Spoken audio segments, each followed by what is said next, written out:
Yeah.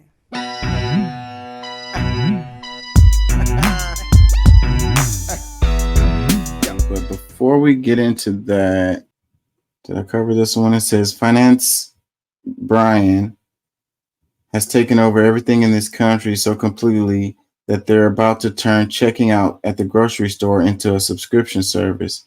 Walmart and Target want to make people pay an annual fee to use their self checkout. First, they make us do their jobs. Now, they're trying to make us pay to do it. What craziness! How did we get here? It says price gouging shoppers for the privilege of swiping and bagging our own price gouged purchases is like a Harvard MBA's wet dream.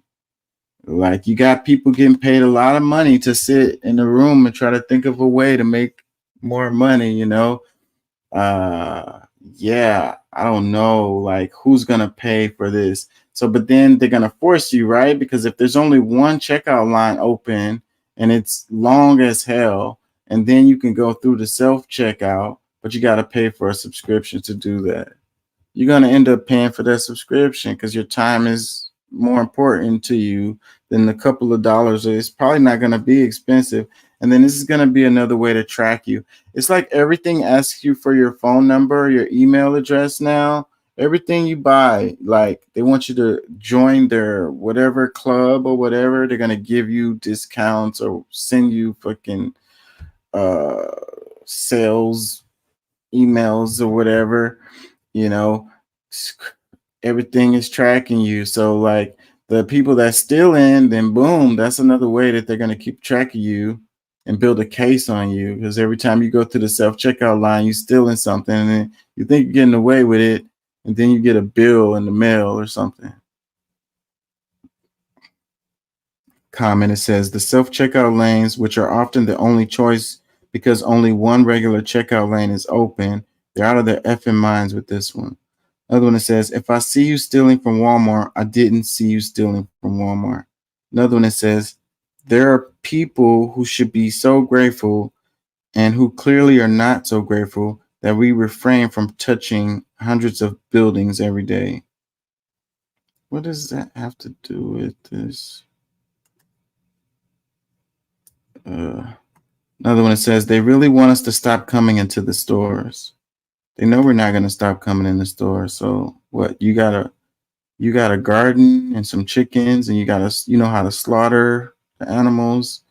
You're gonna cut up everything, and you're gonna clean your vegetables, and you're gonna do all that, and you're gonna go to work. I don't think so. Another comment that says, we live in a society that wants to monetize everything. God, that's an understatement. They're gonna charge us for oxygen soon. Another comment that says, one thing I've learned is boycotting is to companies what protesting is to political parties. We can vote this and any future abuses out by boycotting the company. Yeah, we mentioned this earlier, and that's really pretty much a pipe dream, buddy. I'm sorry.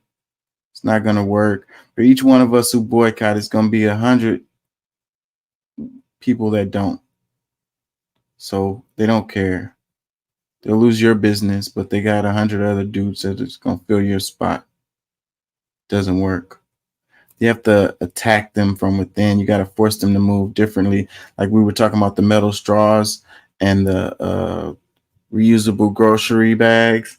But if you force those companies to produce products in a sustainable way, then that's going to have an impact. Stop make the packaging is ridiculous. It's a bag inside of a box, inside of a bag, inside of a box, and then we put that in the bag and walk out of the store. But those packaging does not have to be like that. You know, they don't care. The plastic is really cheap to produce. The cardboard is really cheap to produce. You know, they can't recycle the plastic either. Like that's a lie that they told us, but the plastic doesn't get recycled. It's pretty much impossible to do, and it's way cheaper to just make some more. So we have to force them to not use all this plastic.